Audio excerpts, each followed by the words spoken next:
بسم اللہ الرحمن الرحیم۔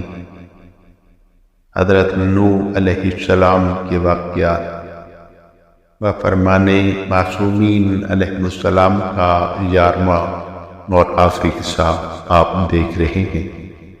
اگر آپ نے پہلے 10 حصہ نہیں دیکھے تو معلومات سے آگاہی کے لیے وہ دیکھ لیجیے۔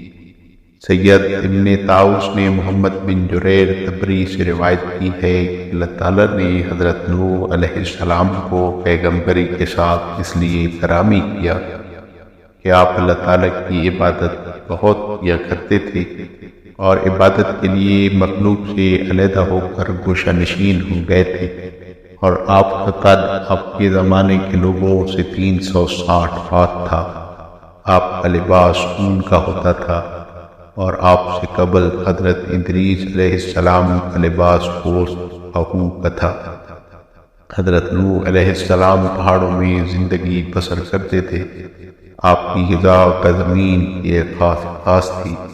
جب آپ کی عمر 460 برس کی ہوئی تو حضرت جبریل علیہ السلام آپ کے لیے پیغمبری لائے اور کہا، خلق سے کنارہ کشی کیوں اختیار کی ہے؟ آپ نے فرمایا، اس لیے کہ میری قوم اللہ تعالیٰ کو نہیں پہچانتی، اس وجہ سے ان سے علیحدگی اختیار کی ہے۔ حضرت جبریل علیہ السلام نے کہا، ان سے جہاد کیجیے۔ آپ نے کہا، میں ان سے مقابلہ کی طاقت نہیں رکھتا۔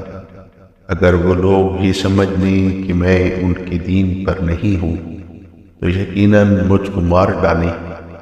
حضرت جبریل علیہ السلام نے کہا کہ اگر آپ کو طاقت ہو جائے تو کیا آپ مجھ سے بات کیجیے گا؟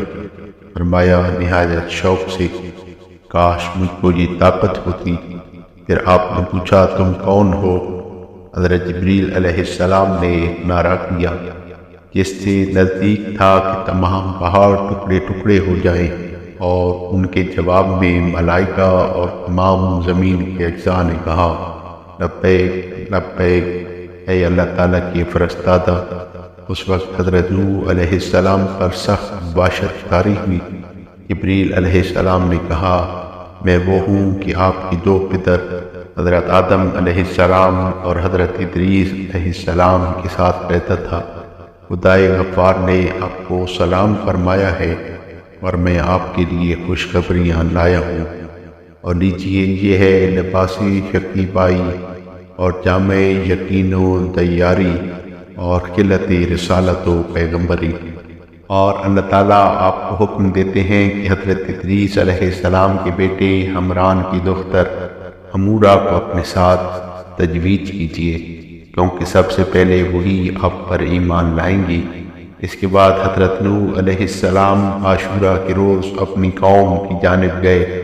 آپ ایک سفید عصا اپنے ہاتھ میں رکھتے تھے جو آپ کو قوم کے پوشیدہ حالات سے مطلع کرتا تھا۔ آپ کی قوم کے سردار 70,000 اشخاص تھے۔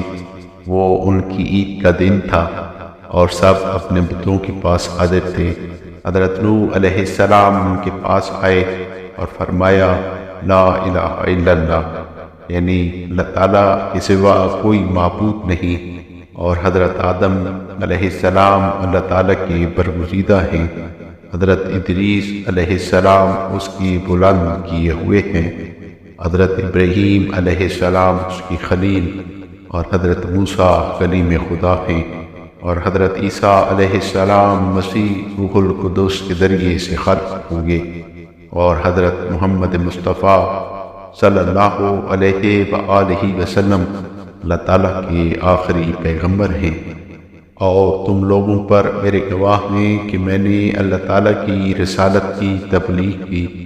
یہ سن کر بتوں کو لرزہ ہوا، آتش کدے خاموش ہو گئے، اور وہ سب کے سب خائف ہوئے۔ اس وقت ان کے سردار اور جابر لوگوں نے پوچھا، یہ کون ہے؟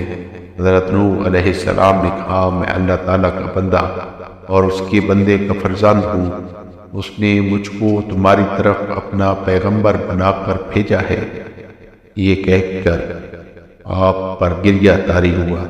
پھر فرمایا کہ میں تم کو عذاب خدا سے ڈراتا ہوں۔ جب عمورہ نے حضرت نوح علیہ السلام کا کلام سنا فوراً ایمان لائی۔ آپ کے باپ نے اس پر آتاب کیا اور کہا، حضرت نوح علیہ السلام کے ایک مرتبہ کے کلام نے تجھ پر ایسا اثر کیا، میں ڈرتا ہوں کہ بادشاہ کو تیرے ایمان لانے کی خبر ہوگی تو تجھ کو مار ڈالے گا۔ عمورہ نے کہا، بابا آپ کی عقل اور علم و فضل کہاں ہے؟ حضرت نوح علیہ السلام بھی تنہا کمزور انسان ہے، بغیر اللہ تعالیٰ کی جانب سے معمور ہوئے ایسی آواز آپ لوگوں کے سامنے کیوں کر بلند کر سکتے ہیں؟ آپ لوگوں کا اس قدر ہراساں کر دی۔ اس کے بعد اس کے باپ پر کوئی اثر نہ ہوا۔ اس نے عمورہ کو 1 سال کے لیے قید کر دیا اور کھانا بند کر دیا۔ تمام سال اس کی اضطراب کی کیفیت لوگ سنتے رہے۔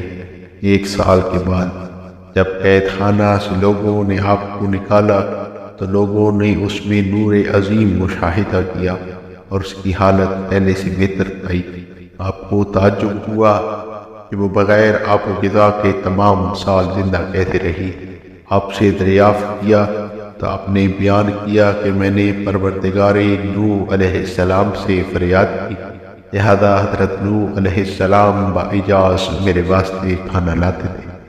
پھر حضرت نوح علیہ السلام نے آپ سے نکاح کیا اور حضرت سام پیدا ہوئے۔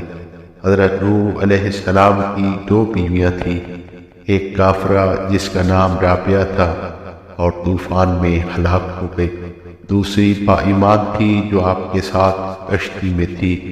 بعض راویوں نے بیان کیا ہے مومنہ بیوی کا نام حقل تھا۔